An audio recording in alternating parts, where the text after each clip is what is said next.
Can you tell the difference between these two valve covers? If not, stay tuned, we're going to show you in this video. If you like this video, please hit the like button, subscribe to our channel, and ring the bell so that you can be notified when we post a new video.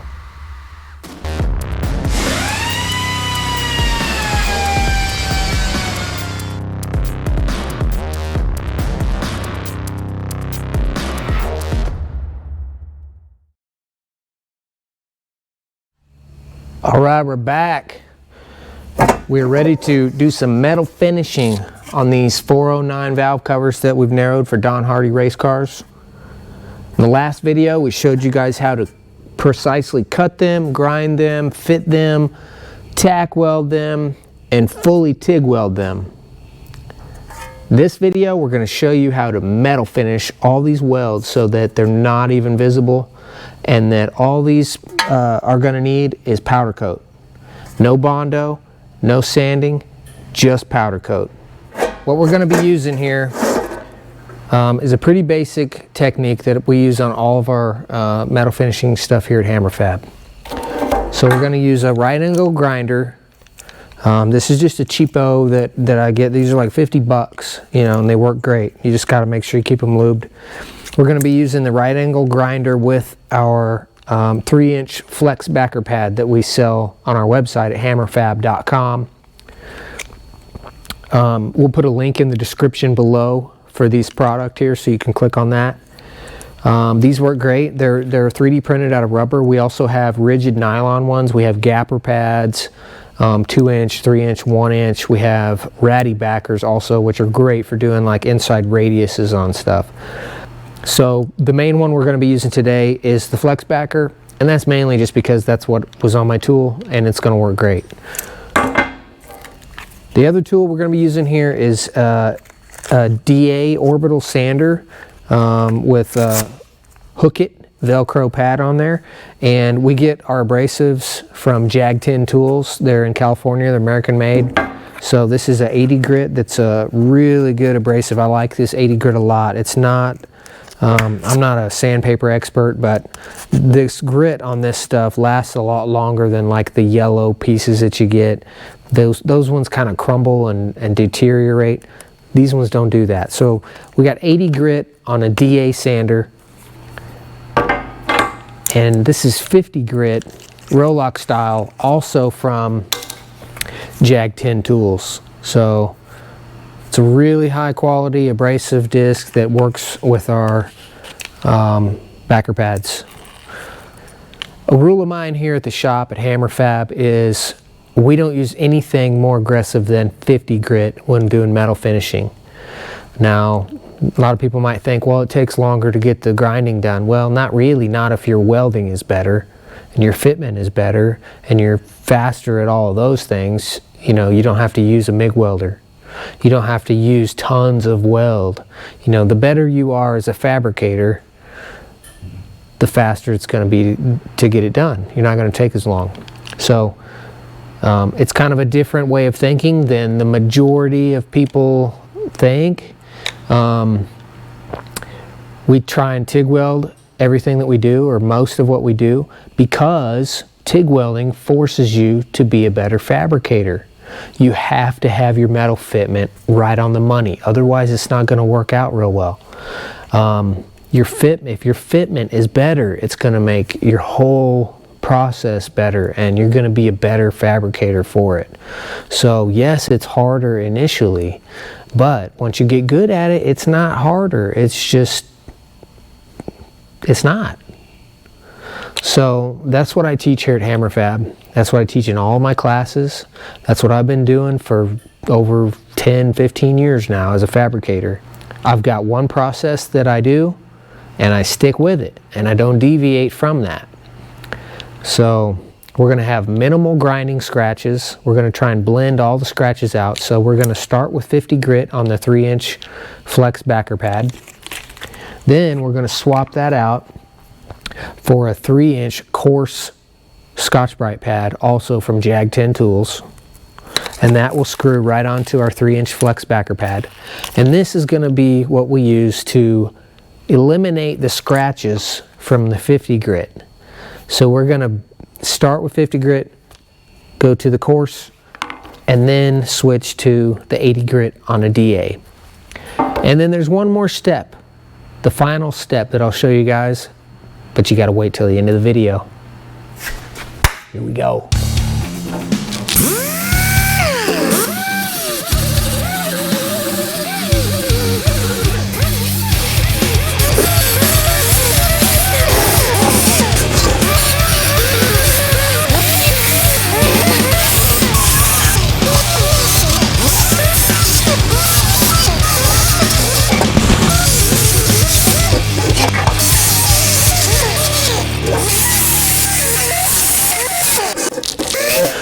Okay, so here's what we're gonna do and here's what we're not gonna do. We're starting with 50 grit, and all we're doing is trying to knock off just the high spots of the weld.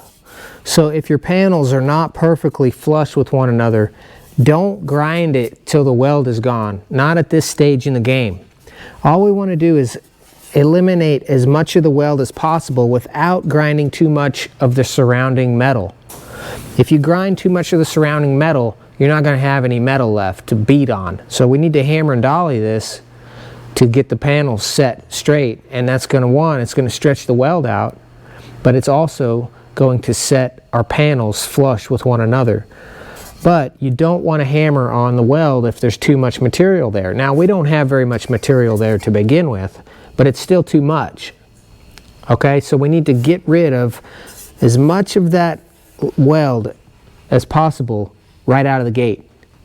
Then we're going to hammer on that weld from the back side, and that'll raise the low spots up and bring the high spots down and make them level, and then we can get a little more crazy with the grinding.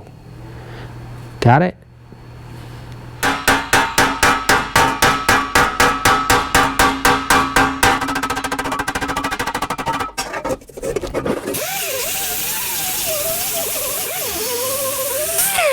Boom, that's it on that one right there. All I did was tap the back just a little bit to stretch that weld out, and it made those panels perfectly flush where I could grind it really easy. There's still a little bit of a ripple there. And now that section right there is ready for the Scotch-Brite disc. Don't grind any more than that. It doesn't take that much if you get it right.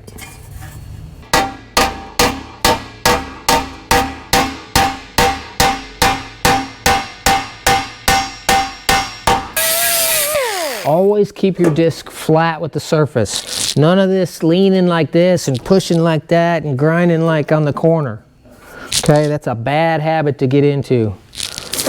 Force yourself to be better. Force yourself to keep the disc as flat as possible. Now you don't want it dead flat right in the middle, because it's just going to create a bunch of little dingleberry scratches right in the middle. You want it as flat as possible, basically using this upper third of that disc. From there to there, you want to keep it flat like that. Not like this, like this. Okay? It takes a finesse hand and lots of control, lots of practice. I recommend getting as light of a grinder as you can get, because the more you have to control with your hand, the harder it's going to be.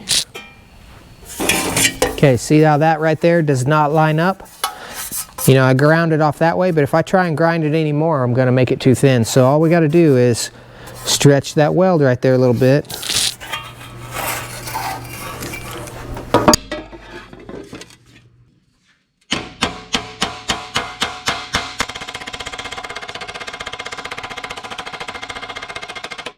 See, that's better, but it's still not good enough. I'm going to stretch it just a little bit more.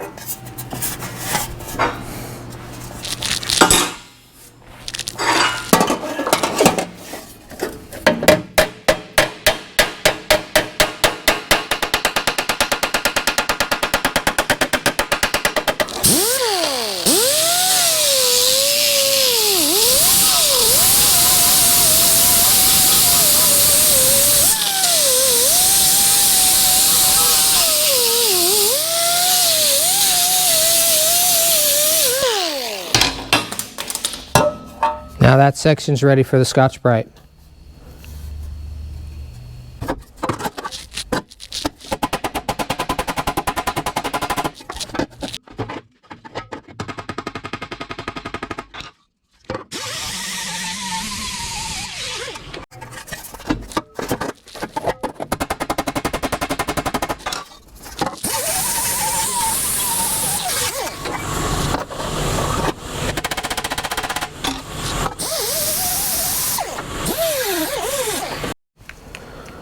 All right, there's one more tool we need right here. It's a barrel sander. Really don't need to spin this thing really fast. We're going to use that on the inside edge here on this little weld, and also down in here once we start hammering that.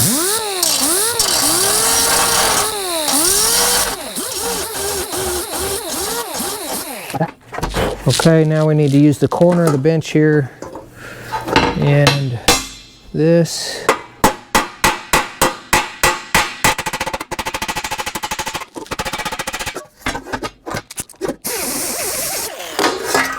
Going to do that again.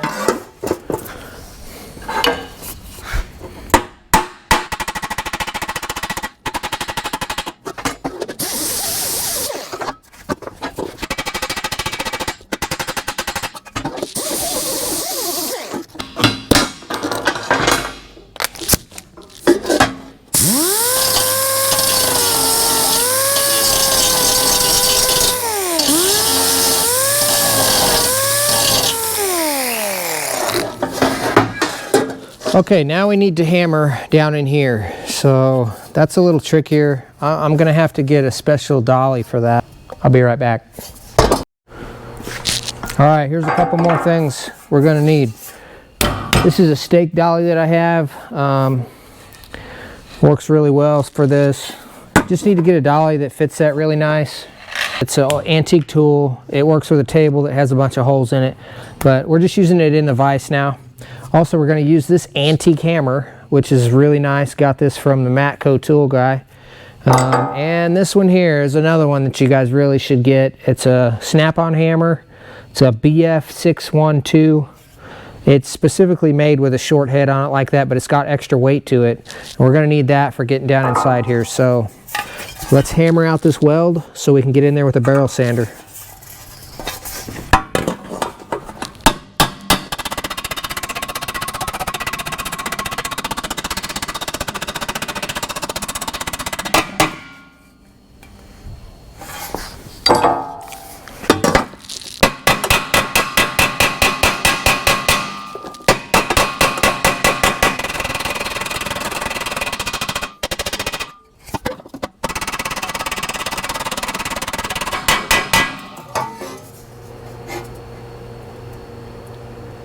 All right, that's looking pretty good. Let's go check it out, see how it grinds.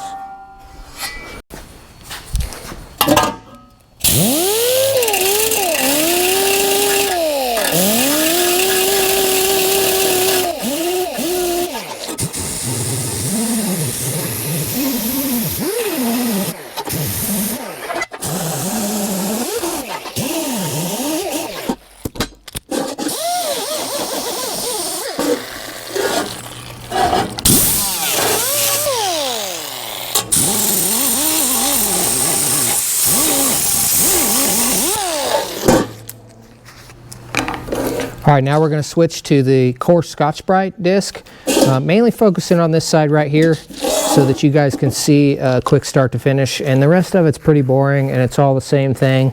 So we're just going to show you how to do it on one seam, and then we'll fast forward through the rest of it.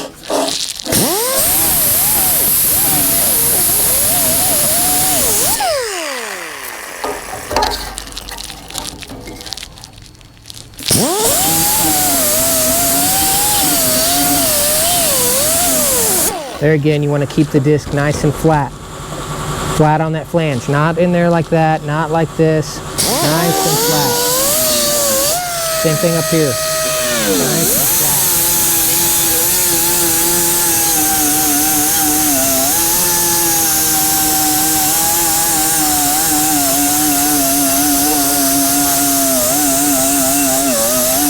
flat. On that corner, you want to you obviously can't keep it flat on that corner.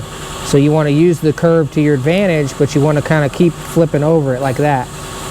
So go in different directions over that radius, and that'll help crosshatch your scratch pattern and make it less abrasive or less aggressive, I guess. It's going to make it easier to blend out with 80 grit.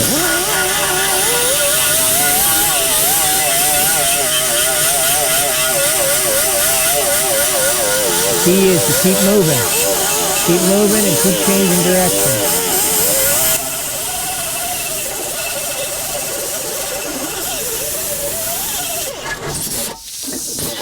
See how I do this. Get there. There you look.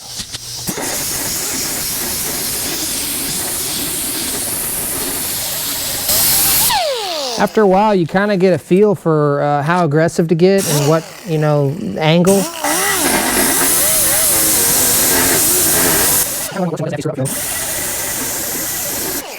All right, that's ready for 80 grit right there. Now on this top, keep it nice and flat. We're only using this upper third of this disc.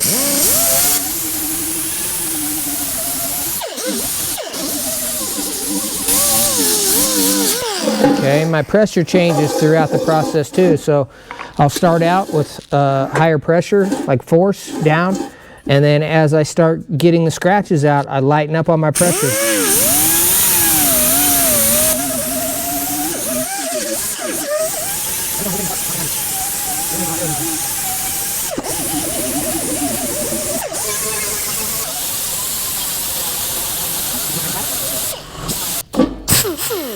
Okay, we're now ready for the 80 grit on a DA sander.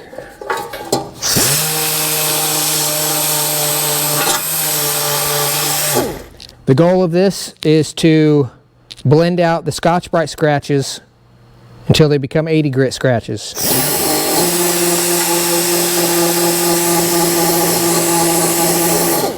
With each step of blending, you need to blend a little bit further than the previous step.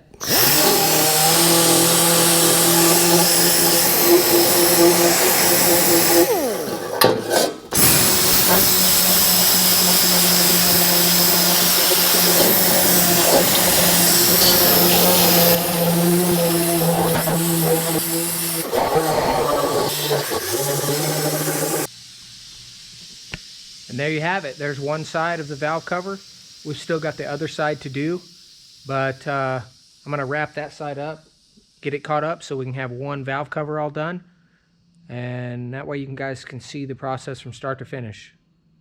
And then I get to do all of these.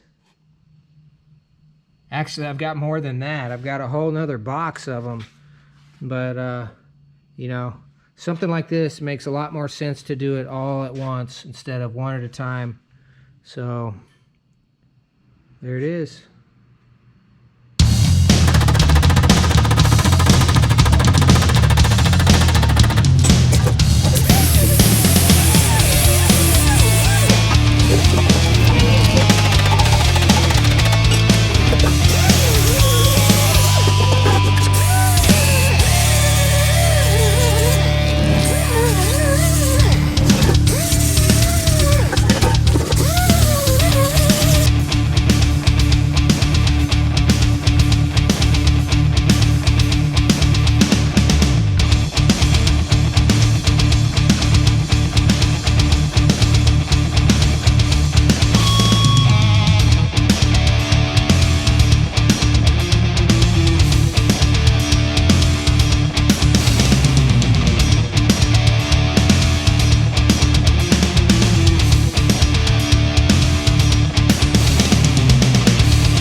All right, we're ready to do some final finishing on these 409 valve covers that we've shortened here. So we've got them all TIG welded together and got the welds ground down. So at this point, they are all at 50 grit with a Rolock abrasive, and then we use the brown coarse Scotch-Brite pad on them with a Rolock disc also. Now we're ready for the final stages of metal finishing. We'll be first using some 80 grit with Hook It Velcro paper on a DA orbital sander, and then we'll show you the final step after that. So the main goal here is to blend out the scratches from the Scotch-Brite disc with the 80 grit. So you want to sand it just enough to get rid of some of those scratches. So about like that. You can kind of see the difference there between that and that. A lot of scratches, not a lot of scratches. Basically, we just want to get it where it's the scratches are fine enough that powder coating will cover it or hide it, which needs to be pretty nice. 80 grit is about the most coarse you can go. Anything more coarse than that will show up underneath the powder coating.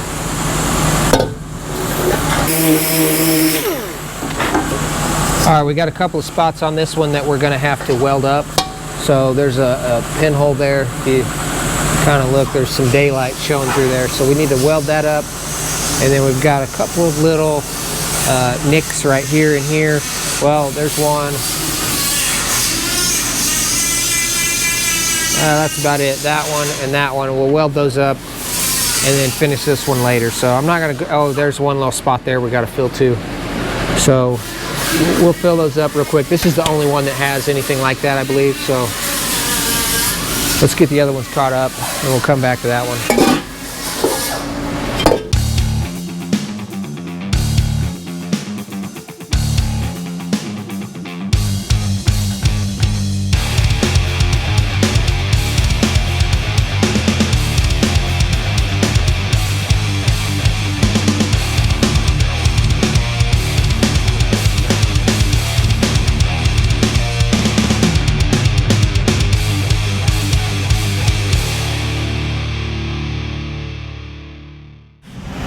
All right, we got a few little details we need to finish up here on a few of these. So there was a little chug hole there on that one. Little chug hole on that one. A couple of splits right there. Little bitty, we needed to add a little bit to those corners right there. And a little chug hole right there. So we got those all TIG welded up. We're going to grind those down, metal finish it one more time. Got to go through all the paces again, just like before. So 50 grit, Scotch-Brite, 80 grit, and then we'll do the final steps.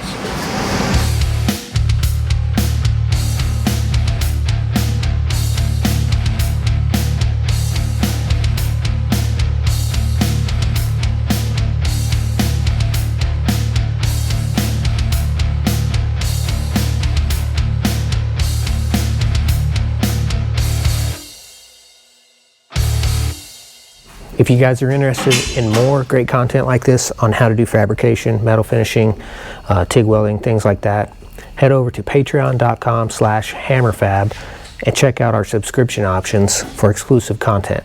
We have digital downloads available on there that you get on a monthly basis, mainly exclusive videos with ad-free content. So check that out. And then if you just want to download individual downloads, you can go to hammerfab.com, click on digital downloads, and we have several options on there too. All right, there's one final step to getting this metal valve covers metal finished so that they end up looking like this in the end. Nice smooth finish. So we're going to show you how to do that. But first, if you like this video, hit the like button, click that subscribe button, and ring the bell if you'd like to be notified of upcoming videos. All right, so for the final step of this metal finishing process, we're going to be using an orbital sander like this from Makita. This one has a square pad, and we're going to use a red Scotch-Brite pad on here with a little bit of Gibbs oil. Let me show you that real quick. First thing we want to do is get a little bit of this Gibbs oil. It's penetrant lubrication, but it's body shop friendly, so it contains no silicone. It's kind of expensive, but it works really well. It kind of helps lubricate the abrasive and get the process done a lot faster. So we're just going to sprinkle some of that on here, and then a little bit on the pad, and start scrubbing.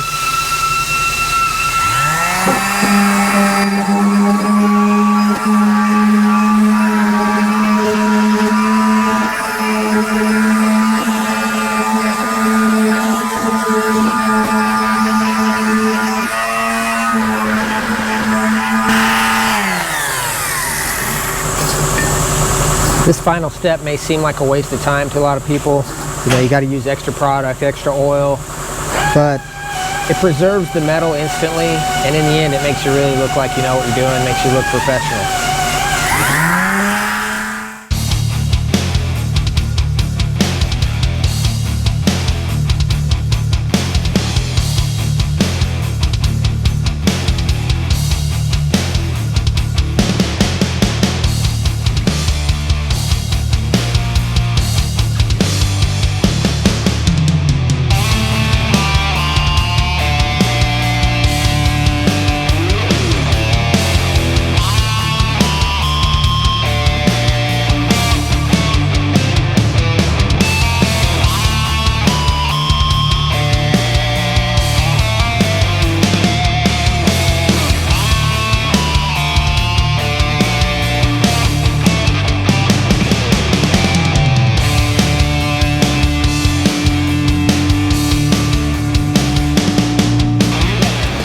And there you have it, folks.